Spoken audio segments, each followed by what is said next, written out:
Karma is immutable cosmic law. Whatever happens, no matter good or bad, karma brings those happenings into fairness and balance through punishments or rewards. In the mystic point of view, these punishments and rewards are the bouncing of energies. The projected energy always comes back to the projector. Karma appears as the consequence of previous decisions and actions. Karma disregards time, space, and dimension. Its effects can manifest rapidly or slowly, after years, after lifetimes, or in the instant. In other words, nothing escapes karma.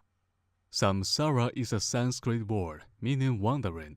It defines the cycle of incarnation that a soul must undergo indefinitely until it realizes the ultimate truth of existence, which consists in polarity integration through perfect harmony. If a conscious entity succeeds, he/she becomes the Awakened One, or Buddha.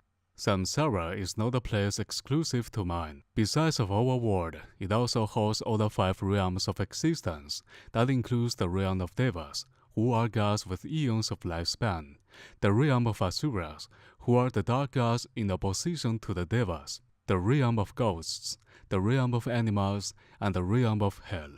All beings inside Samsara are subject to change, decay, and death.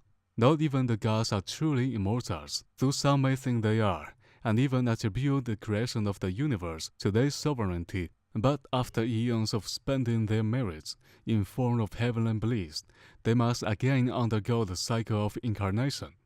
Depending on the accumulated merits or the number of sinfulness from past lives, a soul can incarnate from any of the 6 realms to any of the 6 realms. Then karma, according to past decisions and actions, creates the fairest living scenarios for the soul to grow stronger and wiser.